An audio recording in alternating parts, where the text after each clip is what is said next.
கடலூர் பேருந்து நிலையத்தை நகரப் பகுதியில் அமைக்க கோரி ஆட்சியர் அலுவலகம் முன்பு போராட்டம் நடைபெற்று வருகிறது. விவரங்களோடு இணைந்திருக்கிறார் செய்தியாளர் ஸ்ரீதர். ஸ்ரீதர், போராட்டத்தில் என்னென்ன கோரிக்கைகள் எல்லாம் அவங்க முன்வைக்கிறாங்க? விவரம்.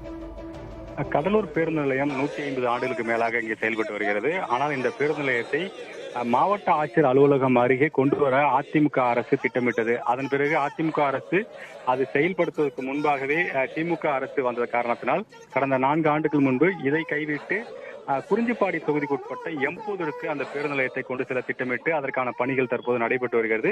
இதற்கு எதிர்ப்பு தெரிவித்து கிட்டத்தட்ட 4 ஆண்டுகளுக்கு மேலாக கடுமையான எதிர்ப்பு தெரிவித்து திமுக அரசு கடலூர் பேருந்து நிலையத்தை கடலூர் தொகுதிக்குட்பட்ட கடலூர் நகரப்பகுதியிலே வைக்க வேண்டும் என்று எதிர்ப்பு தெரிவித்து போராட்டம் நடத்தி வருகிறார்கள். குறிப்பாக திமுக கூட்டணியில் இருக்கும் கம்யூனிஸ்ட் கட்சிகள் மற்றும் விடுதலை சிறுத்தைகள் கட்சிகள் தான் இது கடுமையான எதிர்ப்பை தெரிவித்து பல்வேறு விதமான போராட்டங்கள் நடத்தி வந்தார்கள்.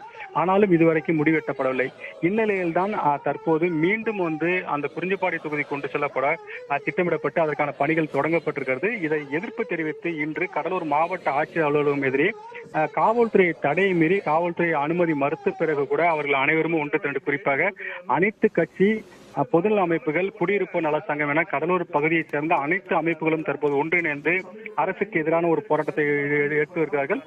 குறிப்பாக குறிஞ்சிப்பாடி தொகுதி யார் என்றால் வேளாண் மற்றும் உழவர் நலத்துறை அமைச்சர், அவர் தொகுதிக்காக கொண்டு செல்கிறார். எனவே அதை நாங்கள் விட்டுக் கொடுக்க மாட்டோம். எங்கள் தொகுதி குறிப்பாக கடலூர் நகர பகுதிகளில் கொண்டு வர வேண்டும். அதனை கடலூர் தொகுதிக்குட்பட்ட எம்எல்ஏ ஐயப்பன் கேட்க வேண்டும். இல்லை என்றால் அவர் வீட்டையும் முற்றுகிட்டு நாங்கள் போராட்டம் நடத்துவோம். ஏனென்றால் எங்களுக்கான உறுதியை தேர்தல் சமயத்தில் கொடுத்தார். அவர் இதுவரைக்கும் அமைதி காக்கிறார். எனவே கடலூர் திமுக சட்டமன்ற உறுப்பினர் இதுக்கு வாய் திறக்க வேண்டும். அவர் வாய் திறந்து செய்யவில்லை என்றால் நாங்கள் அவர் அலுவலகத்துக்கு எதிராகவோ இல்ல அவர் வீட்டுக்கு எதிராகவோ ஒரு போராட்டத்தை நாங்கள் கையில் எடுப்போம் என்ற ஒரு எச்சரிக்கையை விடுத்து தற்போது இந்த போராட்டம் என்பது நடைபெற்று வருகிறது. குறிப்பாக கடலூர் நகர பகுதியிலே இந்த பேருந்து நிலையம் அமைக்க வேண்டும். குறிஞ்சிப்பாடி தொகுதிக்கு எக்காரணம் கொண்டு செல்லக்கூடாது என எதிர்ப்பு தெரிவிக்கிறார்கள். ஆனால் தற்போது பணி என்பது தொடங்கப்பட்டிருக்கிறது.